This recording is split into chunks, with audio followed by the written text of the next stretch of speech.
정의로운 세상을 꿈꾸는 청소년 세계와 소통하다 정세청소에 오신 여러분 환영합니다.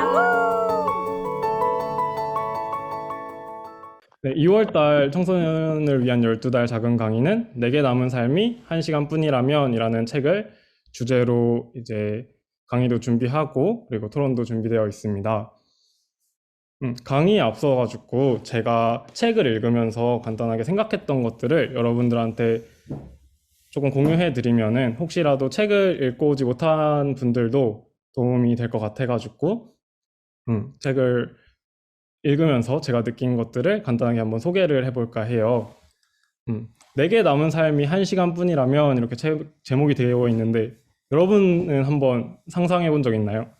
내게 남은 삶이 1시간뿐이라면 나는 어떤 걸 하고 싶은지, 뭐 사랑하는 사람들과 시간을 보내고 싶다는 친구들도 있을 것 같고 뭐 맛있는 음식을 먹고 싶다는 친구들도 있을 것 같아요. 근데 저는 이 책을 처음에 마주하고 조금 무서웠어요. 내 존재가 없어진다는 게 아직 어떤 건지 상상이 잘 안 되고 내가 없어져도 내가 사랑하는 다른 사람들은 다 살아있는 건가? 이 세상을 똑같이 살아갈까? 내가 없어도 이 세상은 계속 있을까? 이런 생각이 들면서 조금 무서운 느낌이 들었던 것 같아요. 근데 우리가 쉽게 상상해 볼 수 없는 것 중에 이 죽음도 있지만 우리가 태어나기 전도 우리가 기억을 할 수가 없죠. 내가 만들어지기 전에, 내가 태어나기 전에 나는 어떤 존재였을지 우리는 감히 상상할 수가 없을 것 같아요. 여기 화면에 보이는 이 혀끝에서 맴도는 이름이라는 책도 그런 내가 존재하기 이전에 혹은 내가 탄생할 즈음의 내 기억을 이제 소설로 표현한 건데 여러분들 혹시 시간 되시면 한번 읽어보시면 좋을 것 같아요.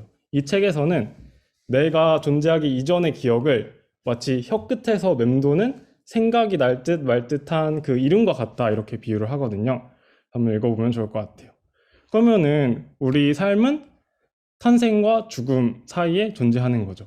정말 짧은 순간이고 내가 없는 순간이 이 세상에는 훨씬 더 많고 내가 삶을 사는 순간은 정말 짧은 거죠.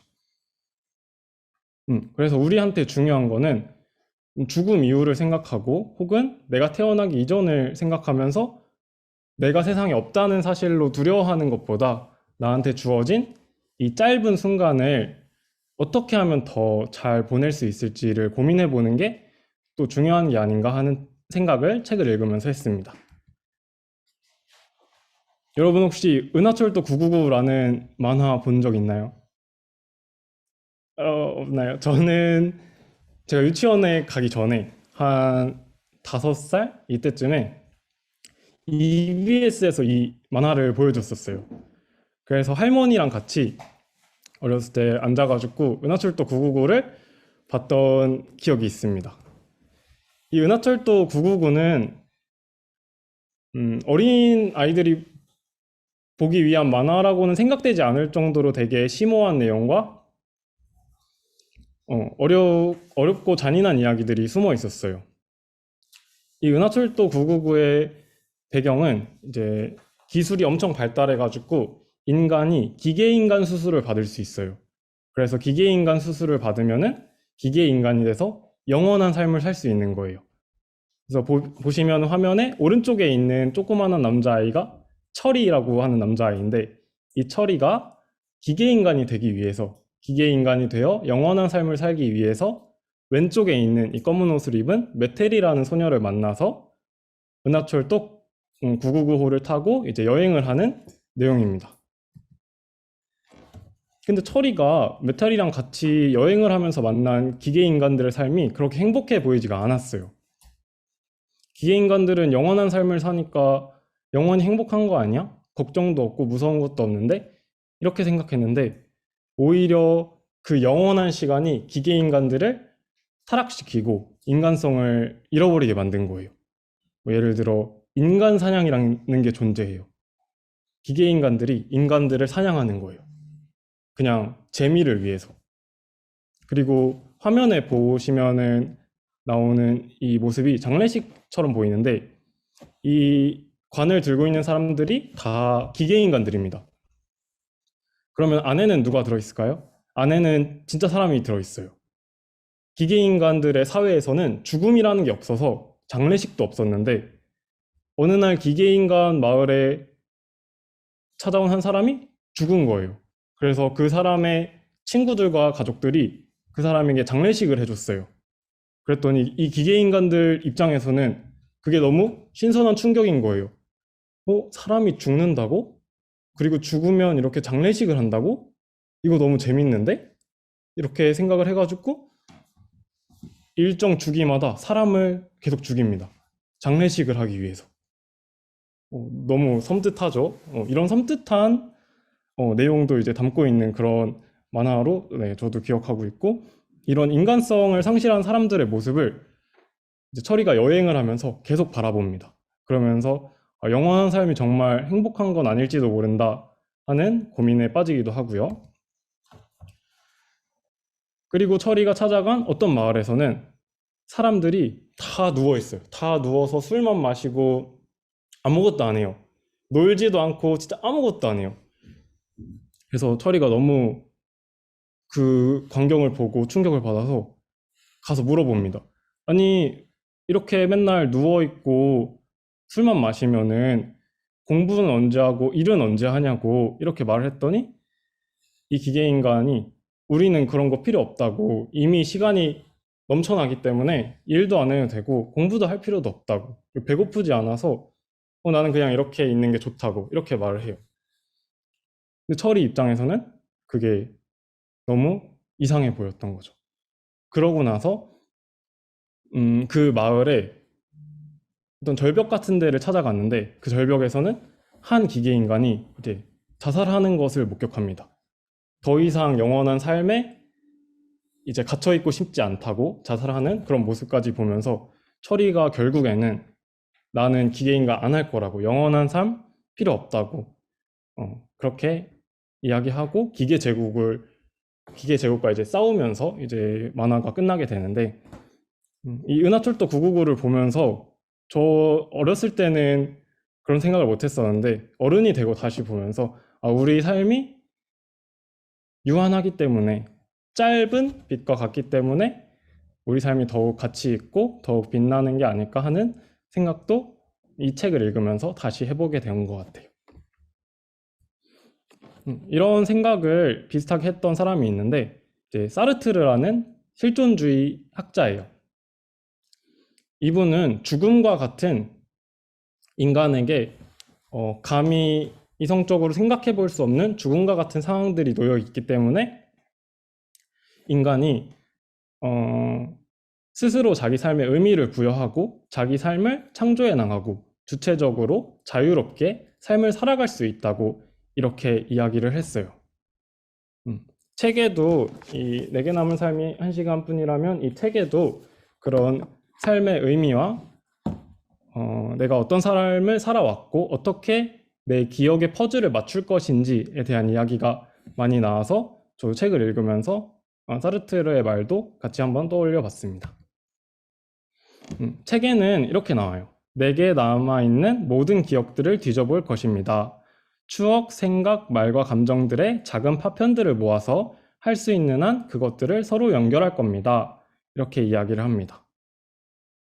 이 작가는 기억들을 뒤져보고 그 기억의 파편들을 모아서 서로 연결해 보겠다고 이렇게 말을 했어요. 저는 이 말이 내가 살아온 삶에 내가 다시 한번 의미를 부여해보고 내 삶을 다시 한번 돌아보겠다, 이런 이야기로 들렸습니다. 그래서 작가가 기억에 대한 이야기를 이 책에 정말 많이 적어 놓은 것 같아요. 죽음과 기억하면은 저는 떠오르는 영화가 하나 있었는데 원더풀 라이프라고 완전 옛날 일본 영화예요. 혹시 본 사람 있을까요? 아무도 없나요? 이 영화에서는 이제 영화의 배경이 사후세계예요. 근데 천국으로 가기 전 사후세계예요. 그래서 사람들이 천국에 가기 전에 이렇게 모여가지고 단 하나의 순간을 찾는 거예요. 내 삶의 단 하나의 순간에 대한 기억만 머릿속에 가지고 이제 천국으로 영원히 떠날 수 있다는 거죠. 그래서 그 순간을 찾고 찾는 사람도 있고 못 찾는 사람도 있고 고민하는 사람도 있고 그런 모습들이 나오는데 책을 읽으면서 그런 생각도 해본 것 같아요. 내가 만약에 1시간만 남았다면 나는 내 어떤 기억을 다시 돌아보고 다시 소중하게 간직하고 싶을까 하는 고민도 한번 해봤던 것 같아요. 그리고 기억과 관련된 또 다른 하나의 영화는 러브레터라는 영화인데 이 러브레터에서는 기억이 우리에게 어떤 의미를 갖는지를 좀 더 명확하게 보여줬던 것 같아요. 이 보시는 이 여자 주인공은 정말 무기력하게 살아가는 사람이었어요. 맨날 아프고 도서관 사서 일을 하는데 자기가 왜 사서 일을 하는지도 모르고 계속 반복되는 일상 속에서 뭐 삶에 의미도 없고 의지도 없고 더 뭔가 하고 싶은 의욕도 없고 그런 이제 사람이었는데 어느 순간 자기가 잊고 있었던 기억에 관한 편지를 받습니다. 그리고 그 편지를 읽으면서 편지를 주고받으면서 자기가 잊고 있었던 기억을 찾아가요. 아, 내가 어떤 사람이었고 내가 어떤 사람을 만났었고 내가 왜 사서 일을 하게 되었고 내가 과거에는 어떤 사람이었는지 이런 자기를 다시 찾아가는 과정을 그렇게 거쳐요. 그래서 제가 이 영화를 보면서 또 이 책을 다시 읽고 이 영화를 다시 떠올리면서 느낀 거는 기억은 정말 신의 은총처럼 찾아오고 기억은 우리에게 구원이 될 수 있다는 것을 다시 한번 느꼈던 것 같아요. 이게 무슨 말인지 조금 어려울 수도 있지만 기억이라는 거는 쌍방향적으로 소통이 가능한 것 같아요. 과거의 기억이지만 현재의 내가 새롭게 의미를 부여를 해줄 수도 있고 반대로 과거의 기억이 현재의 나를 구원해주는 내가 누구였는지 다시 알려주고 다시 한번 용기를 주는 그런 현재의 나에게 영향을 주는 기억이 될 수도 있고 그래서 저는 이 책을 읽으면서 그런 기억에 대해서 다시 한번 생각을 해본 것 같아요. 아까 책에서도 이제 기억에 대해서 많이 이야기를 나눈다고 했었잖아요. 기억과 관련해서 그러면 작가는 이 기억을 도대체 어떻게 하고 싶을까 하는 문장을 좀 적어봤습니다. 이제 68페이지에는 나에게 살 수 있는 시간이 1시간밖에 남지 않았다면 향수에 젖어 과거로 돌아가고 싶은 유혹에 빠지거나 마들렌을 찬양하고 싶은 유혹에 굴복하지 않을 겁니다. 내가 할 수 있는 단 하나의 일을 할 겁니다. 바로 글을 쓰는 것입니다. 내 삶이 단 1시간밖에 남지 않았다면 나는 죽음에 대항하기 위한 방편으로 글쓰기를 선택할 것입니다. 이렇게 이야기를 하더라고요. 기억에 대한 이야기를 하면서 그 다음에 글쓰기에 대한 이야기를 하는 게 내가 어떤 기억을 갖고 있고 어떤 삶을 살아왔는지를 내가 글로 적어보면서 내가 글로 적은 것은 내 머릿속에만 남아있는 게 아니라 내가 죽은 이후에도 계속 이어져 갈 수도 있는 거고 나의 의지나 혹은 나의 생각을 내가 죽은 이후까지 전달할 수 있는 것이기도 하고 또 나만 알고 있는 것을 새롭게 의미 부여할 수 있는 그런 행위라고 생각을 했습니다. 근데 여기 보면은 약간 의아한 게 있는데 마들렌 이야기가 나오죠. 처음에 첫 문단의 셋째 줄 보면 마들렌을 찬양하고 싶은 유혹에 굴복하지 않을 겁니다. 이렇게 이야기하는데 처음에 읽으면서 이 마들렌이 갑자기 왜 나오지 약간 의아했어요. 여러분도 혹시 책을 읽은 친구가 있다면은 충분히 의아했을 것 같아요. 그래서 제가 한번 찾아봤어요. 이 마들렌이 프루스트 효과라는 말이 있더라고요. 이게 어떤 거냐면 향기로 인해서 과거의 어떤 기억을 되찾는 그런 효과를 말해요. 근데 이게 왜 프루스트 효과냐 이렇게 찾아보니까 잃어버린 시간을 찾아서라는 마르셀 프루스트의 소설에서 가져왔다고 해요. 이 소설에서는 주인공이 이제 마들렌 조각을 먹으면서 과거의 기억으로 돌아갑니다.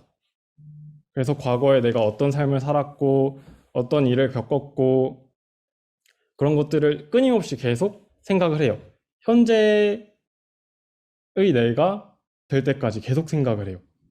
그러니까 무슨 말이냐면 지금 이렇게 생각을 하면서 과거로 넘어가서 완전 어렸을 때의 나에서 지금 이 생각하고 있는 내가 될 때까지를 생각을 합니다.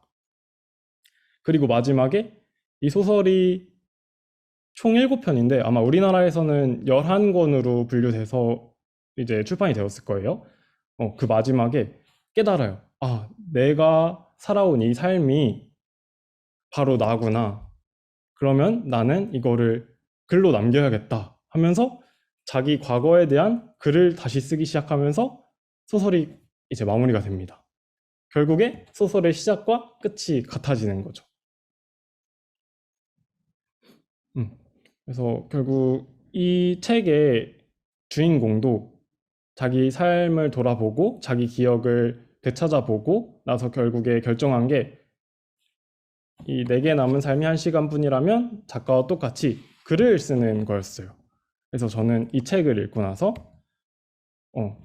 내가 잃어버린 시간은 뭐고 내가 되찾고 싶은 시간은 또 뭐고 또 여러분은 남은 삶이 1시간뿐이라면 혹시 어떤 글을 쓰고 싶을까 이런 질문도 해보면 좋겠다고 한번 생각을 해보면서 이 책을 읽었습니다.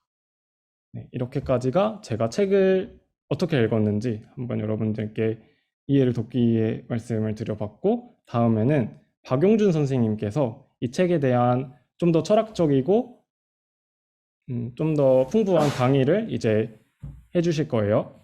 그래서 여러분들도 박용준 쌤 강의 한번 들어보고 이따가 저희들끼리 어떻게 강의 듣고 책 읽었는지 이야기 나누는 시간 가져보도록 하겠습니다. 박용준 선생님 한번 불러볼게요. 내게 남은 시간이 1시간뿐이라면 이건 진짜 원 제목이기도 한데요.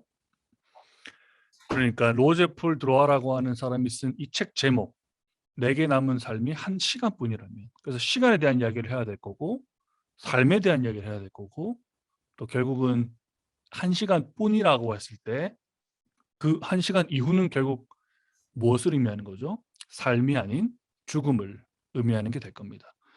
그래서 이제 그 여러 가지 주제들을 이 책은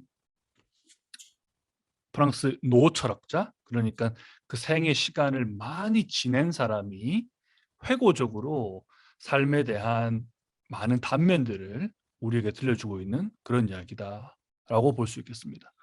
그래서 사실은 여러분도 내 삶을 말하자면 남은 시간이 1시간이라고 보고 다시 뒤돌아볼 수 있겠죠. 그렇다면 나는 내 삶에서 얻은 지혜를 어떤 것들로 정리할 건가 이런 이야기를 해볼 수 있을 거고요. 또 예전에 한국에서 불과 한 1, 20년 전에 유서 쓰기가 굉장히 유행했었어요. 지금도 유행인지 모르겠습니다만 유서를 쓰는 거예요. 그러니까 정말 한번 상상을 해보는 거죠. 사실 저는 물론 그것이 유행했을 때에도 차마 쓰지는 못했던 것 같아요. 뭐 여러 가지 이거 있겠습니다만 죽음을 뭐 유사하게라도 혹은 간접적으로 많은 경험을 했지만 우리 책에 나오지만 직접적으로 경험한 사람은 아무도 없겠죠. 혹은 굉장히 드물겠죠. 그죠? 그때 우리에게 필요한 건 결국은 이 삶이라고 하는 것을 죽음이라고 하는, 그러니까 즉 삶의 정반대편에 있는 죽음이라고 하는 것을 통해서 삶을 다시 들여다보는 그런 시간을 가져보는 게 이 책이 우리에게 건네는 일종의 질문이자 시도가 아닌가라는 생각이 듭니다. 일상에서 철학하기, 그러니까 내가 이 삶이라고 하는 것 많은 단면들, 순간들 속에서 철학적인 모먼트들이 반드시 존재하게 되거든요. 그런데 맞닥뜨리게 된다는 거예요. 갑자기 예를 들면 사랑하는 사람을 사고로 잃어버린다고 했을 때 우리는 삶에 대해서, 죽음에 대해서, 존재에 대해서, 우정에 대해서, 사랑에 대해서 생각을 하게 됩니다. 그게 이제 철학적인 순간들이라고 말할 수 있을 테고, 이 로제폴 드로아는 철학자이면서 그 일상 속에서, 삶 속에서 철학적인 경험을 어떻게 할 수 있느냐에 대한 연구를 많이 해온 분으로서 이 책이 11쪽에 보시면 책을 같이 넘겨보면서 보면 좋을 것 같아요. 11쪽에 보면 이런 이야기를 하고 있습니다. 모험이라고 표현하고 있어요. 그러니까 내 삶에 남아있는 시간이 단 1시간밖에 없다라고 했을 때 나는 뭘 할지, 어떤 일을 할지, 뭘 생각하고 느끼고 원할지, 또 어떤 흔적을 남겨야 될. 사실은 이 흔적을 남긴다는 것도 조금 다른 맥락이긴 한데, 아무튼 그 1시간 동안 뭘 할 것이냐라고 하는 모험적인 질문을 던지는 거예요. 여기서 말하는 모험이라고 하는 것은 앞서 설명한 대로 이 죽음이라고 하는 것은 누구도 직접 경험한 사람이 없기 때문에 상상을 통해서 굉장히 도전적인 질문을 던지는 거죠. 이것이 도전적인 이유는 여러 가지 이유가 있겠습니다만, 첫 번째, 방금 말씀드린 것처럼 누구도 경험해보지 못했기 때문에 아무도 알지 못한다는 사실. 그리고 또 그 죽음이 주는 아주 막연한 공포가 있죠. 그 두려움 앞에 우리가 맞닥뜨려 있기 때문에, 제가 방금 말씀드린 것처럼 유서 쓰기가 굉장히 유행했을 때조차도 저도 유서를 쓰지 않았어요. 여러 가지 이유가 있습니다만 그중에 하나는 두려움과 공포도 거기에 포함될 것 같습니다. 자, 그래서 일종의 이제 이건 사고 실험이라고 말할 수 있겠죠. 그러니까 생각해 보는 거예요. 그러면 자, 이제 어떻게 생각하는 건지, 책 이제 19쪽에 굉장히 재미있는 표현이 등장해요. 19쪽에 보면 이게 이제 제가 뭐 이런 표현까지 또 쓰는 것 자체가 좀 마음이 아프긴 합니다만, 친구들에게 여러분 이렇게, 야, 너는 아름다움이 뭐라 생각하니? 응? 너는 시간에 대해서 어떻게 생각해? 라고 물어보면 바로 나오는 답변이 뭐죠? 한국에서 꽤나 많이 쓰는 표현 중에 하나인 진지충이죠. 진지충. 그 진지충이라고 하는 거를 이 플라톤의 표현을 빌려다가 로제프 풀트로아가 진지하게 노는 거다 이렇게 표현하고 있어요. 굉장히 재밌는 표현이라고 생각하는데, 딴 게 아니고 노는 거, 이건 유희예요. 사고 실험. 그러니까 머릿속에서 상상의 나래를 마구 펼쳐보는 거예요. 뭐에 대해서? 나에 대해서, 삶에 대해서, 또 경험해보지 않은 죽음에 대해서. 사실은 굉장히 재밌게 유희를 하는, 그러니까 노는 일인데, 어떻게 노냐? 좀 진지하게 노는 거다라고 이제 설명을 하고 있습니다. 그래서 진지하게 논다라고 하는 것은 또 진지는 딴 게 아니고 정말 본질에 대해서, 그 근원에 대해서 한번 생각을 해보는 거죠. 그래서 제가 이제 이 책을 쭉 봤을 때, 이 책은 이제 말하자면 생각의 그런 단편들, 편린들이라고 표현하죠. 그 조각들을 모아놓은 글이라고 생각해요. 근데 그걸 이제 종합해 보면 이 5가지 정도로 요약이 해볼 수 있을 것 같더라고요. 첫 번째 제일 중요한 주제는 이제 죽음과 삶에 대한, 이것이 연결되어 있는 것이 될 거고요. 그럼 그 속에서 어떤 행복을 만들 것이냐에 대한 것. 또 그 행복을 하려면 사실은 이 삶이 희망적이어야 되잖아요. 그러기 위해서는 미래를 이야기해야 될 거고요.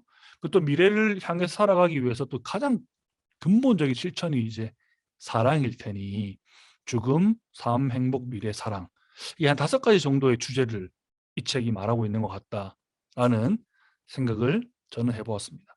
그래서 이제 하나하나 이 5가지 중에 5가지를 하나하나씩 보면서 말씀드리고자 합니다. 첫 번째가 이제 죽음. 죽음을 이야기할 때 철학자들이 죽음에 대한 연구를 많이 했어요. 물론 플라톤도 심지어 죽음에 대한 이야기를 아주 많이 합니다. 왜냐하면 철학이라고 하는 학문은 결국은 인간을 탐구하는 학문이고, 인간에 있어서 말하자면 미지의 영역. 그러니까 인간이 세상에 대해서 모든 것을 알고 싶어 하지만 결코 다 알 수 없는 것, 이 딱 하나가 있다면 그 죽음이 되겠죠.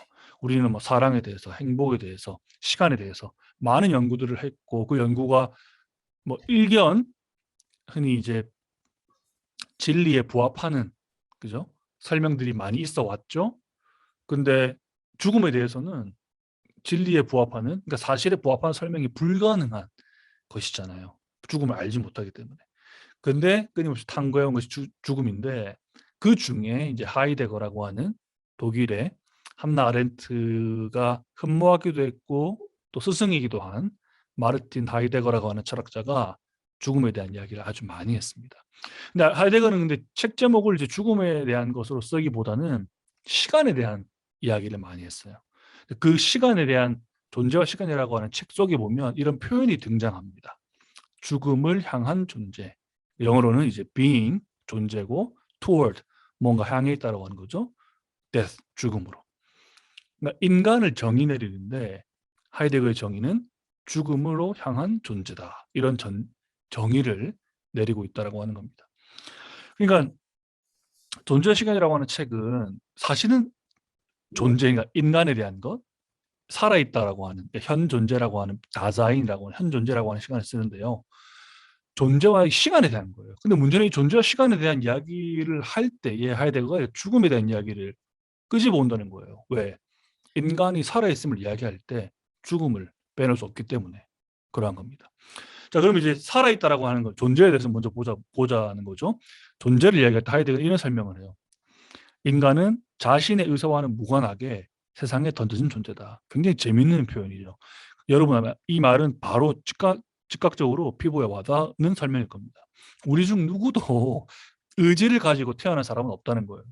혹시 우리 중에 세상에 원해서 태어난 사람 있습니까? 태어나기 전에 어머니한테 엄마 나 태어나게 해달라고, 아빠한테 태어나게 해달라고 요청해서 태어난 사람이 있습니까? 아무도 없죠. 그죠? 그러니까 우리 모두는 세상에 던져져 있는 존재다라고 하는 사실을 하이데거가 특징적으로 인간에 대한 묘사를 하고 있는 겁니다. 그 말을 말하자면 내던져져 있다는 거죠. 누구도 자기 의사와는 무관하게 그 내던져짐을 철학적인 용어로 이제 설명을 또 구체적으로 할 때 이제 피투성이다 이렇게 표현. 영어로는 throw 던져진 거예요. being thrown인 거예요. 세상에 다 누구나 굉장히 재미있는 표현이죠. 다 이렇게 누군가가 세상에다가 우리 모든 존재들을 다 갖다 던져놓은 거죠. 우리 누구는 다 원치 않았는데, 그죠? 그렇기 때문에 앞지르다라고 하는 게 이제 흔히 초월적이다 이렇게 표현하는데 나 자신이 세상에 이미 나와 있는 거예요. 이미 세상 안에 들어있다는 것을 뒤늦게 깨닫는 거죠. 여러분 다 마찬가지죠. 태어나고 났더니 내가 세상에 있구나라고 하는 걸 생명이 시작되고 난 이후에 느낀다는 거예요. 그죠? 그것을 하이데거는 이제 피투성이다, 던져져 있다라고 하는 용어로 설명하는 겁니다. 그러니까 이게 하이데거 식의 그 존재에 대한 설명인 거예요. 자, 그럼 여기에 시간이라고 하는, 그러니까 탄생과 동시에 시간이라고 하는 것이 탄생하게 되는 거죠. 그죠? 여러분 세상에 딱 던져지는 순간 말하자면 일종의 그 타임워치가 짝깍짝깍짝깍 하고 가는 거예요. 어디로? 죽음으로. 그죠? 그러니까 이걸 이제 하이데거가 나름의 시간 개념을 설명할 때 도대체 시간이 흘러가고 있다라고 하는 것을 설명하려면 어떤 설명이 가능할까? 무엇이 필요할까라고 했을 때 죽음을 떠올리게 된 겁니다. 왜? 모든 삶이라고 하는 결국은 태어난 것, 그다음에 죽는 것. 이 사이에 있는 게 곧 삶이거든요. 그러니까 삶인가 존재라고 아까 표현했죠. 현 존재라고 하는데 그 현재에 있는 존재인 거예요. 현 존재라고 하는 게 결국은 현 존재가 어디 있냐? 그러면 삶을 살아가고 생명이잖아요. 그럼 생명은 어디 있냐라고 했을 때 탄생과 죽음 사이에 있는 거다. 이런 설명을 너무 당연하게 들리지만 이 설명을 철학적으로 풀어내고 싶었다라고 하는 겁니다. 자, 그러면 문제는 뭐냐? 이제 현 존재를 이야기할 때 삶을 그러니까 살아 있음을 이야기할 때 빠질 수 없는 게 결국은 죽음이라는 거예요. 여러분도 아마 분명히 삶에서 간접적으로 가까운 곳에서 죽음을 경험해 본 사람도 있을 겁니다. 저 또한 뭐 제가 어린 시절에 아주 오랜 시간을 함께 보냈던 뭐 친할머니 또 외할머니가 다 이제 죽음 이후의 세계로 갔다고 말할 수 있겠죠. 그러면 항상 삶에서 이 죽음이라고 하는 게 도사리고 있어요. 근데 이 도사리고 있다라고 하는 그 표현이 하이데거식으로 표현하면 우발적인 거거든요. 우발. 그러니까 아무 이유 없이도 충분히 발생할 수 있다라고 하는 거예요. 여기서 말하는 우발성이라고 하는 표현은.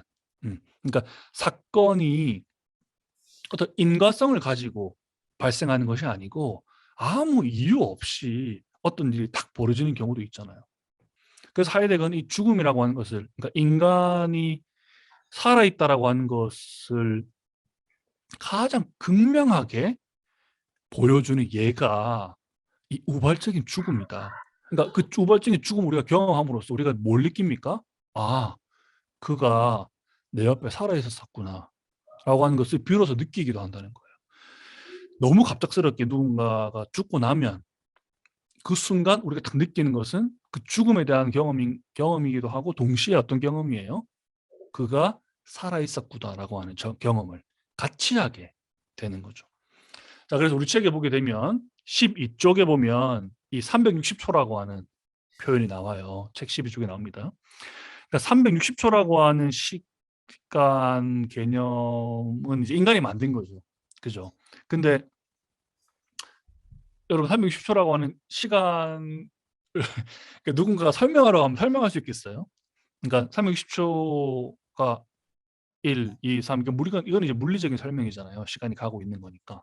근데 이것을 뭔가 공간적으로 뭐 생물학적인 물리적인 설명이 아닌 다른 방식으로 이 시공간의 경험을 설명하기가 참 어렵죠.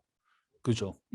근데 이제 여기서 이 책에서 말하는 건 결국은 내가 포착하지 못할 어떤 시간적인 개념을 내가 이제 남아있다라고, 유한하다라고 인지하고 그 유한한 시간, 그러니까 내가 이제 죽음이 곧 다가올 거라고 하는 시간, 그 시간성을 직시하라. 이런 설명을 12쪽 또 32쪽에 걸쳐서 해오고 있습니다. 이 마르셀 프루스트라고 하는 사람의 소설을 보게 되면 시작이 마들렌이라고 하는 빵으로 시작을 해요. 근데 문제는 이 재밌게도 우리 로저 풀트로아가 그 마르셀 프루스트는 언급하지 않는데 68쪽에 보면 주석에다가 마들렌이라고 하는 빵을 언급을 해요. 본문을 언급을 하고 주석에다가 설명을 해놨어요. 여러분 마들렌 저도 마들렌 아주 좋아하는데요. 오늘 뭐 기회가 된다면 주말에 마들렌이나 빵을 한번 꼭 먹어보세요. 근데 이책 마르셀 프루스트는 우리 책에도 나와 있는 이 마들렌이라고 하는 빵으로 이 주인공이 시간을 탁 떠올려요. 그러니까 마들렌이라고 하는 빵을 딱 먹자마자 어린 시절의 기억이 순간적으로 탁 떠오르는 거예요. 여러분에도 분명히 그런 기억들이 삶에서의 추억, 기억, 경험, 체험들이 있을 겁니다. 그럼 이 책에 우리 책에서의 37쪽에서 말하는 건 무엇이냐? 그 남은 1시간 동안 뭘 할 거냐? 그럼 그 시간성을 내가 이제 느끼는 거잖아요. 그 남은 1시간이라고 하는 것을 경험한다고 했을 때 가장 중요한 것이 시간을 거꾸로 보는 거예요. 거꾸로. 재밌는 표현이죠. 모든 시간은 한 방향으로만 가거든요. 죽음을 향해서. 아무튼 무언가 유한한 그 끝을 향해서. 그러니까 시간이라고 하는 게 아무튼 무한하지 않은 몇 안 되는 것 중에 하나예요. 인간 존재는 거의 무한하게 지금 이어져 오고 있죠. 그죠? 그리고 지구와 우주도 무한한 상태로 있다라고 말할 수 있겠죠. 그죠? 근데 이 시간만은 유한하거든요.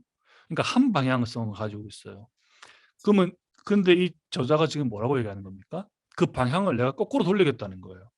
모든 기억들을. 그러니까 거꾸로 시간을 돌려서 돌아보겠다라고 이야기를 하고 있어요. 굉장히 재밌고 중요한 표현이라고 생각해요. 왜? 거꾸로 돌아본다라고 하는 건 뭘까요? 한 방향으로 가고 있는, 그러니까 끝을 향해서만 가고 있는 그 시간성을 뒤집어 보라는 거죠. 그죠? 그럼 그 뒤집어 보라고 하는 것을 내 인생이 남은 마지막이 1시간밖에 남지 않았기 때문에 뒤돌아보는 게 아니고 일상 속에서도 끊임없이 내가 그 뒤돌아보니까 시간성을 거꾸로 뒤돌리는 체험을 실천을 좀 해보라라는 이야기라고 저는 받아들였어요. 39쪽에서 말하는 건 결국 그러기 위해서 우리는 삶의 이야기를 다시 써야 된다 이렇게 되어 있죠. 그 추억과 기억을 끊임없이 기록하고 글로 쓰고 누군가와 이야기를 나누는 시도를 해라. 그 실천을 하라라고 이야기를 하고 있거든요. 그 39쪽에는 그 형태와 의미 부여라고 하는 표현이 나와요. 그러니까 말씀드렸죠. 시간이라고 하는 것을 우리가 뭔가 시간은 형태가 없잖아요. 그냥 가고만 있는 것이잖아요. 말하자면 지구가 그냥 돌고만 있는 것이잖아요. 근데 거기에 어떤 의미를 부여하려면 어떻게 해야 된다고 말하는 거죠? 시간을 거꾸로 돌리라는 거예요. 내 눈을 앞으로만 바라볼 게 아니고 거꾸로 돌려가지고 내 지나온 삶의 이야기에 형태와 의미를 한번 부여해 보라. 자기가 내게 남은 시간이 마지막 1시간밖에 없다면 나는 그 시간을 거꾸로 돌려서 내 시야를 뒤로 돌려보겠다라고 이야기를 하는 겁니다. 흔히 이제 뭐 불교에서도 그렇고 종교에서 말하는 모든 진리는 회고적이다 이렇게 설명합니다. 회고가 뭐죠? 내 지나간 일을 머릿속에 다시 한번 상기시키는 거죠. 기억을 다시 떠올리는 것이죠. 그 회고라고 하는 게 영어로는 레트로스펙티브다 이렇게 표현하는 레트로스펙티브. 여러분 아마 패션을 좋아하시는 분은 알 거예요. 그 레트로라고 하는 게 과거의 패션이 복고 패션이 다시 유행하는 걸 말하잖아요. 그 레트로가 말하자면 거꾸로를 의미합니다. 스펙티브는 이제 그 스펙트럼이라고 하는 표현도 있죠. 빛을 그러니까 눈을 바라보는 것인데 그 광선을 앞이 아니고 뒤로 돌리는 게 레트로스펙티브고 진리라고 하는 것은 회고적인 거다. 레트로스펙티브는 회고적으로 시간을 뒤로 돌려서 다시 보는 거다. 그럼 다시 돌려보라고 본다는 것은 무슨 의미일까요? 삶의 형태와 의미를 다시 부여하는 거죠. 글을 다시 씀으로써, 이야기를 다시 씀으로써. 마르스 프루스트가 말하고자 하는 바, 결국은 이 삶이라는 여정 속에서 발견이라고 하는 것, 그러니까 뭔가 깨달음이라고 하는 건 뭔가 새로운 풍경을 찾아가는 것이 아니고 새로운 시야, 레트로스펙티브 할 때 그 스페큘라라고 하는 라틴어 어원이 바라본다라고 하는 것이거든요. 그러니까 시각으로 눈을 떠서 무언가를 응시하는 것을 스페큘라티브라고 하는 것인데 새로운 시야를 가지는 결국은 삶에서 제일 중요한 발견이다. 그 발견을 위해서는 어떻게 해야 된다고요? 시간을 거꾸로 돌려야 된다. 내 시야를 뒤로 돌릴 때 이런 발견이 가능하다라고 하는 걸 이 로저 폴트로아가 우리에게 말해주고 있다고 생각합니다. 그러면서 시간을 또 돌려서 결국은 형태와 의미를 부여하려면 글을 쓴다라고 하는 게 바로 이거예요. 글을 쓰는 것이야말로 물리적인 어떤 공간성을 시간에 더딥히는 거예요. 그러니까 내가 한자, 한 글자 눌러 쓰는 것 자체가 형태와 의미를 부여하는 거죠. 여기서 말하는 형태가 일종의 구조죠. 어떤 상을 내가 머릿속에 그리고 있는 그림 자체를 말하자면 펜으로 찍어서 눌러 그린다는 것을 의미하는 겁니다. 화면에 나와 있는 사람은 어니스트 해밍웨이라고 하는 작가의 모습인데 이 로저 폴트로아가 이런 얘기를 하잖아요. 결국 내가 마지막 그 한 시간, 내 생의 마지막 순간 할 수 있는 건 바로 글쓰기다. 왜요? 글을 쓴다라고 그럼 어떤 글을 쓰겠습니까? 나에 대한 이야기, 그 이야기는 뭐예요? 모두 과거의 것이죠.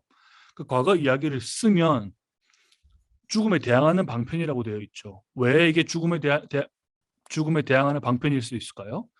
시간이 한쪽으로만 가는데 글을 딱 쓰는 그 순간에는 그 시간이 어떻게 간다고요? 뒤로 가는 거예요. 뒤로. 시간의 방향성을. 지금 화면에 있는 문장을 참고로 69쪽에 나와 있습니다. 즉, 글쓰기를 할 건데 그 글쓰기라고 하는 것이 결국은 죽음에 대항하는 거예요. 그러면 도대체 무슨 의미에서 죽음에 대항하는 거예요? 글쓰기라고 하는 게? 이렇게 질문할 수 있잖아요. 그 질문에 대한 답이 결국은 글을 씀으로써 한쪽으로 끝을 향해서만 가고 있는 그 시간을 내가 뒤로 돌린다라고 하는 표현으로 이해할 수 있을 것입니다. 그리고 글을 쓰는 것은 말하자면 마르스 프루스트의 제목도 잃어버린 시간이라고 되어 있잖아요.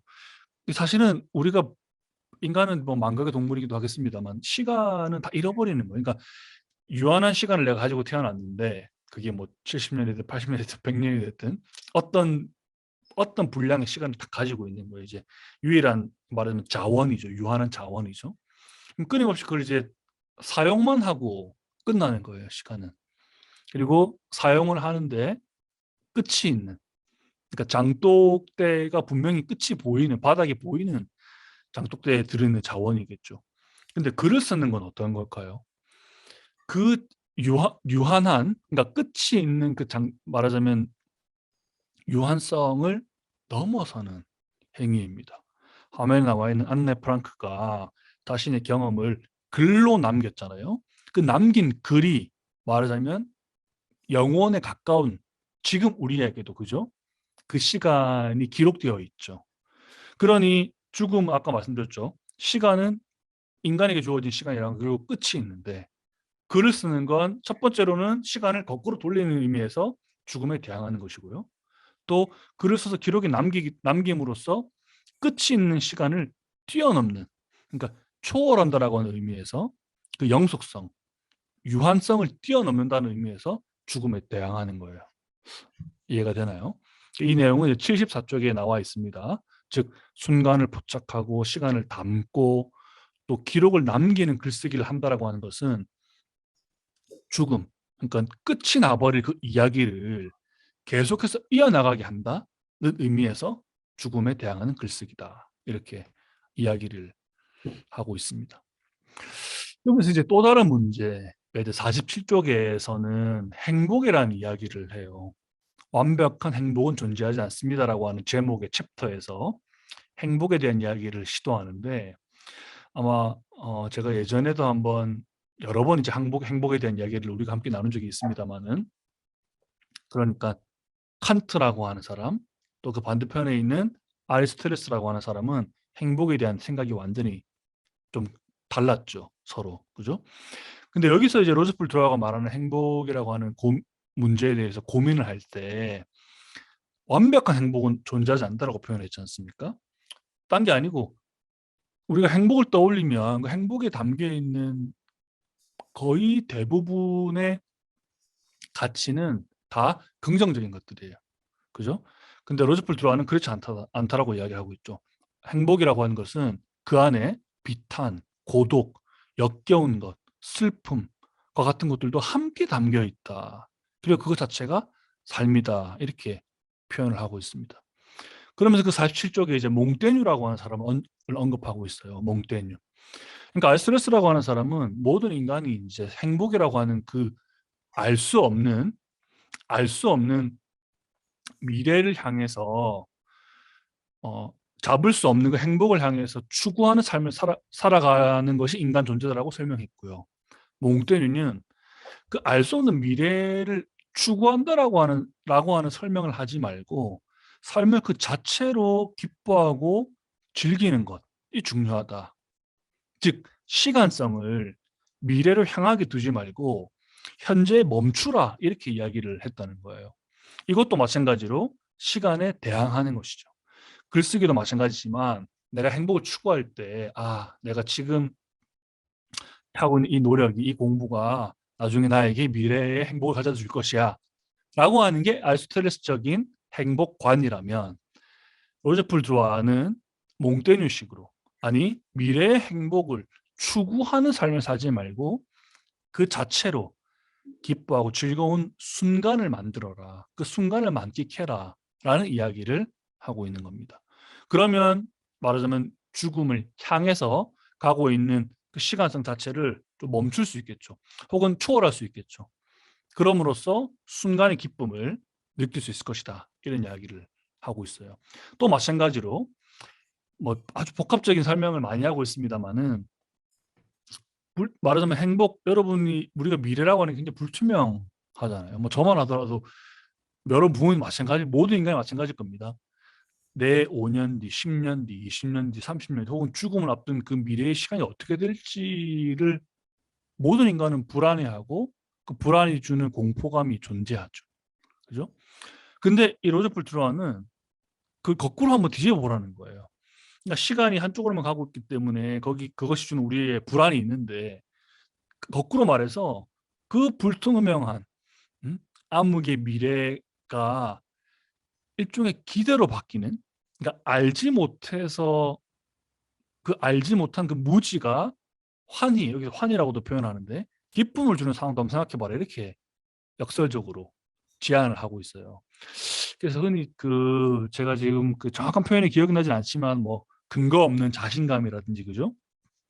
뭔가 내가 알지도 못하고 근데 모든 인간은 미래에 대해서 죽음에 대해서 알지 못하니까요.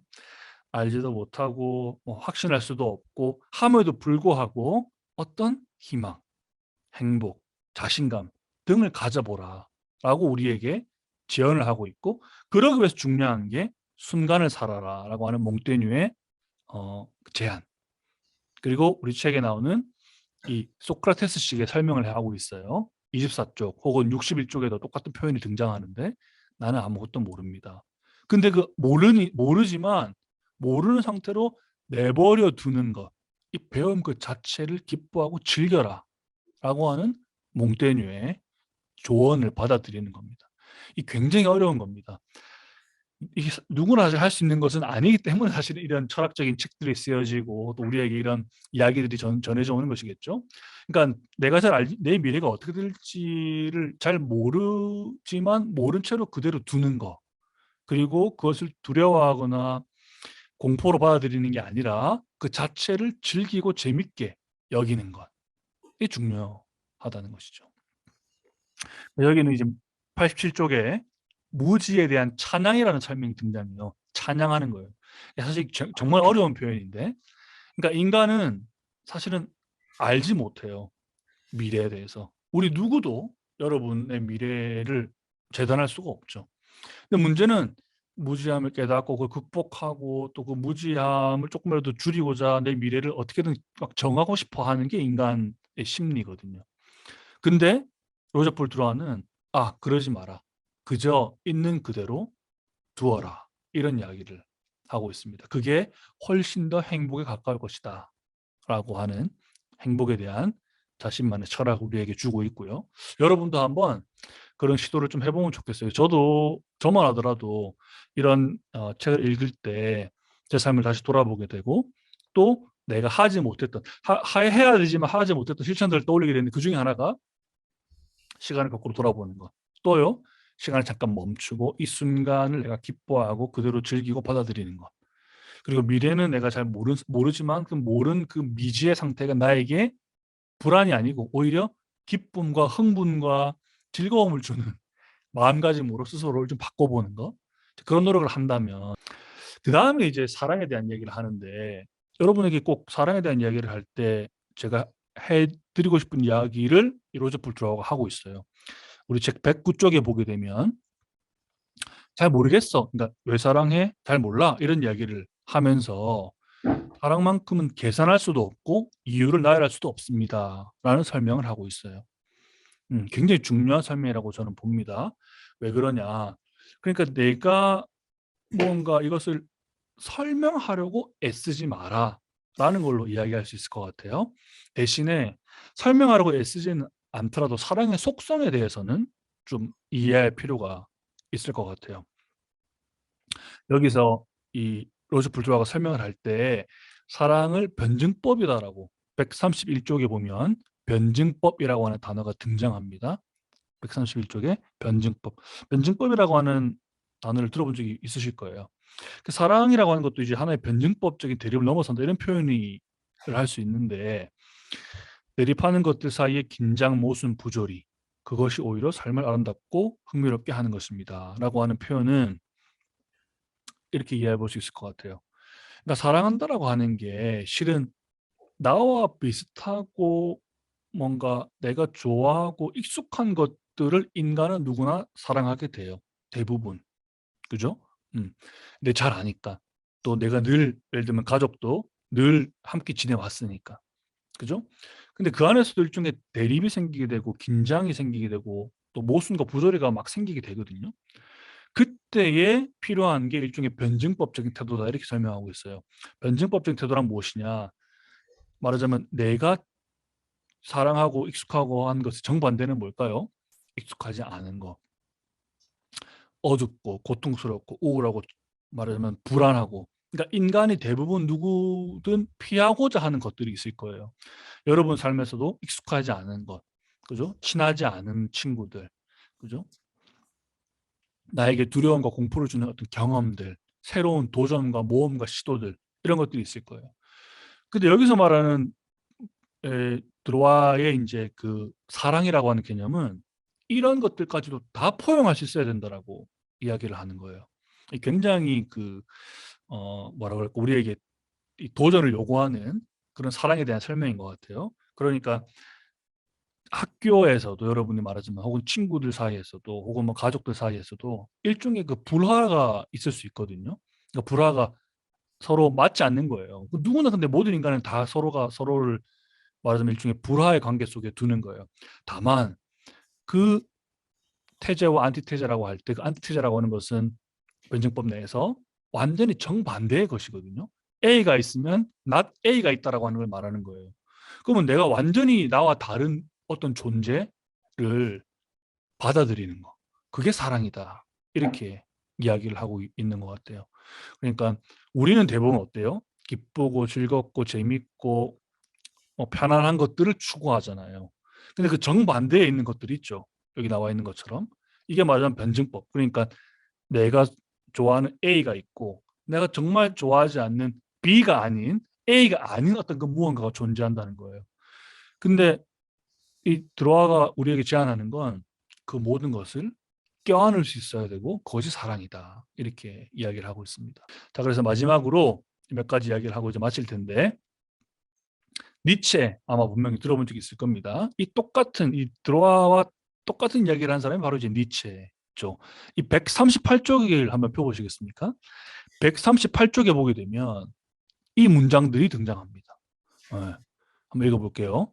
나는 언제든 기꺼이 두 번째 삶을 택할 것이니까 그러니까 한 번 더 산다는 거예요. 또 세 번째도 네 번째도 기꺼이 마다하지 않고 이 삶을 택할 겁니다. 내가 겪었던 것과 똑같은 모든 것들을 다시 겪겠습니다. 똑같은 기쁨, 똑같은 고통, 그죠? 통째로 전부 다시 하겠습니다. 이렇게 이야기를 하고 있어요. 근데 이 말을 말하자면 정말 뭐 토시도 거의 하나도 틀리지 않고 똑같이 말했던 사람이 바로 이 니체라고 하는 사람이거든요. 그 니체가 이제 무한회계라고 하는 표현을 쓰는데 무한히 삶이 반복되는 거예요. 그래서 니체는 이 지긋지긋한 이 삶을 또다시 살겠냐라고 물어봤을 때 나는 영원히 똑같은 삶을 다시 살겠다. 이런 이야기를 합니다. 근데 여러분 대부분 그런 질문 많이 하죠. 다시 태어나면 뭐 할래? 뭐로 태어날래? 이런 질문 하잖아요. 그럼 사람들이 나는 새로운 거. 나는 뭐 개로 태어날래. 뭐 아니면 난 됐고 나무로 태어나고 싶어. 삶이 너무 괴로워. 이런 얘기 많이 하잖아요. 근데 니체적인 혹은 드로아적인 설명을 따르자면 아니 내가 살았던 삶 그대로 박영준의 삶을 똑같이 다시 살래 라고 말할 수 있어야만 한다 라고 이야기를 하고 있습니다. 굉장히 어려운 실천인데 자 그러려면 어떻게 해야 될까요? 내가 지금 살고 있는 이 삶이 뭐 거의 완벽에 가까운 혹은 완벽 그 이상의 만족스러운 삶이어야만 되겠죠. 그래야 이 삶을 똑같이 다시 살고 싶을 거 아닙니까? 그만큼의 삶을 한번 살아보라 라고 이야기를 하고 있는 것 같습니다. 그러면서 이 책 아주 말미에 146쪽에 나오는데 이 인간은 광기를 통해 위대해집니다라고 하는 제목이 나옵니다. 이 말도 다른 사람이 비슷한 표현을 한 적이 있는데 불광불급이라고 하는 한자어가 있어요. 그게 이제 한국어로 표현하면 미쳐야 미친다라고 하는 겁니다. 앞에 거는 그러니까 영어로 mad, 완전 미치는 거예요. 뒤에 불급은 미치는 거, 뭔가 어딘가에 도달하는 걸 의미합니다. 그러니까 정신적으로 뭔가 어딘가에 내가 미친 듯이 열중하면 어딘가에 도달할 수 있게 된다라고 하는 게 불광불급이라고 하는 표현이겠죠. 그러니까 그저 대충 해서 이룰 수 있는 일이 없고 어딘가에 내가 미친 듯이 열광할 필요가 있다라고 하는 거예요. 즉 미치지 않으면 미치지 못한다. 그게 불광불급이라고 하는 표현이에요. 우리 책에도 말하자면 이 광기라고 하는 것이 인간으로 하여금 새로운 삶을 혹은 또 위대해지는 삶을 살 수 있게 해준다라고 하는 표현이 등장하는데 그것을 불광불급이라고 하는 단어로 이해하면 좋을 것 같고 그러면서 이제 웃는 거 여기서 말하는 웃는 거라고 하는 게 딴 게 아니고 미친 척 하는 거죠. 완전히 내 삶을 이 고통스럽고 괴로운 삶을 미친 척하고 웃어라 이런 표현도 할 수 있을 겁니다. 그러면서 이제 좀 이제 뭐 많은 표현이 등장합니다만 책 비교적 앞쪽에 28쪽에 보면 이 분노라고 하는 게 이제 부질없는 감정이다 이런 표현도 하고 있어요. 좋은 분노는 없습니다. 이 말이 의미하는 바는 여러분도 무슨 말인지 알 겁니다.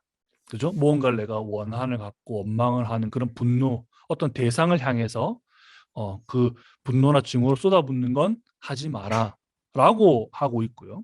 근데 똑같은 이 분노라고 하는 것을 이야기할 때에 이 책의 부제에 노 철학자가 되어 있죠. 다른 이 노학자 중에 스테판 에셀이라고 하는 분이 있거든요. 이분도 마찬가지로 분노에 대한 이야기를 하는데 스테판 에셀은 이런 얘기를 합니다. 분노할 일에 분노하기를 멈추지 않는 사람이어야 자신의 존엄을 지키고 자신의 서 있는 곳을 지킬 수 있고 행복도 지킬 수 있다라고 이야기를 하고 있어요. 그러니 똑같은 삶을 살더라도 분노에 대해서 스테판 에셀 또 지금 70이 넘은 로제 폴 드로아가 비슷하면서도 또 다른 이야기를 할 수도 있다는 겁니다. 그러니까 어떤 삶이라고 하는 것이 그만큼 시간은 유한하지만 그 안에 담긴 의미는 무한하다 이렇게 이해해 볼 수 있겠죠. 이 수많은 제자들을 두었잖아요. 그중에 본인이 가장 아꼈던 단 한 명의 제자가 있는데 그 제자가 황상이라고 하는 제자입니다. 여기 화면에 있는 저 글은 스승인 다산이 제자인 황상에게 쓴 편지 중에 하나인데요. 그 중에 이런 표현이 나옵니다. 그러니까 누구든 일생 잊을 수 없는 몇 번의 만남을 갖는데 저는 여러분이 그런 만남을 통해서 삶을 바꾸는 사람이 될 수 있으면 좋겠고요. 우리의 만남도 그랬으면 좋겠습니다. 그래서 다산이 이제 그 많은 제자들이 있는데 황상이 이제 와가지고 물어봐요. 선생님, 공부를 잘하려면 어떻게 해야 됩니까? 저는 아둔하고 공부도 못하고 민첩하지도 못하는데 어떻게 해야 되죠? 라고 물어보니 스승 다산이 이렇게 얘기를 합니다. 첫 번째, 과신하지 말고 겸손하게 공부해라 라고 이야기합니다. 대부분 이제 과신이라는 게 딴 게 아니고 대충 하는 거예요. 대충. 그리고 둘째, 그렇게 하지 말라는 거죠. 둘째, 진중하고 듬직하게 공부해라 라고 합니다. 여기서 말하는 진중한가라고 하는 것은 아까 여러분 서두에 플라톤이 한 말 기억나죠? 놀긴 노는데 진지하게 노는 거예요. 삶에 대한 고민을 진지하게 하는 거죠. 그다음에 마지막 셋째, 천천히 오랫동안 공부해라 이렇게 이야기하고 있습니다. 그러니까 우리는 대부분 뭔가를 시작하면 중간에 멈추거나 끝나는 경우도 많지 않습니까? 근데 공부를 잘하려면 오래 하라 이렇게 이야기를 하고 있습니다. 그래서 우리의 이 만남을 통해서 저도 여러분도 같이 말하자면 위대한 성장을 할 수 있으면 좋겠고요. 이 유한한 시간 속에서 우리가 그 소중한 시간이라고 하는 자원을 서로 나누고 있는 거예요. 그러니 이 만남을 서로가 말하자면 축하해야 되고 또 감사해야 되겠죠. 그죠? 그래서 오랫동안 이 공부를 잘 이어나갈 수 있으면 좋겠습니다. 우선 다음 3월 12달 작은 강의는 3월 26일 토요일 오후 7시에 똑같이 마지막 주 토요일 오후 7시에 시작하고요. 주제 도서는 신부 이태석이라는 책입니다. 신부 이태석 책을 주제로 이제 따뜻한 사랑이 우리 삶에 깃들기를 이라는 제목으로 또 3월 12달 강의가 열리게 되니까 많은 분들이 참여를 해주셨으면 좋겠어요. 여러분들 오늘 시간이 좋았다면 친구들도 혹은 동생이나 뭐 언니, 오빠, 형, 누나도 함께 들어오면 또 좋을 것 같고 또 저도 신부 이태석 이 책을 읽으면서 사랑에 관한 이야기가 나왔는데 사랑은 내가 얼마나 사랑하느냐가 중요한 게 아니라 사랑받는 사람이 내가 얼마나 사랑받는지를 알아야 된다고 이렇게 적혀있던 문장을 본 적이 있어요. 그래서 우리 삶을 따뜻하게 만드는 그런 사랑이 우리 삶에 깃드는 시간을 다음 달 12달 작은 강의 때 또 마련해 보면 좋을 것 같습니다. 그리고 똑같은 날 3월 26일 토요일 오전 11시부터 오후 1시 30분까지 정세청세라는 행사가 열립니다. 정세청세는 이제 정의로운 세상을 꿈꾸는 청소년 세계와 소통하다의 약자로 오늘과 같은 토론 행사인데 이제 차이점이 있다면 이렇게 강의를 듣고 토론하는 게 아니라 그냥 청소년들이 직접 정한 영상을 보고 청소년들의 이제 사회를 듣고 질문을 듣고 같이 토론을 나누는 토론의 비중이 더 큰 그런 행사라고 생각을 하시면 될 것 같아요. 오늘 이렇게 만나서 이야기 나누는 그런 시간이 좋았다면 모두 참여해 보셔서 한번 함께 이야기 나누면 정말 좋을 것 같습니다.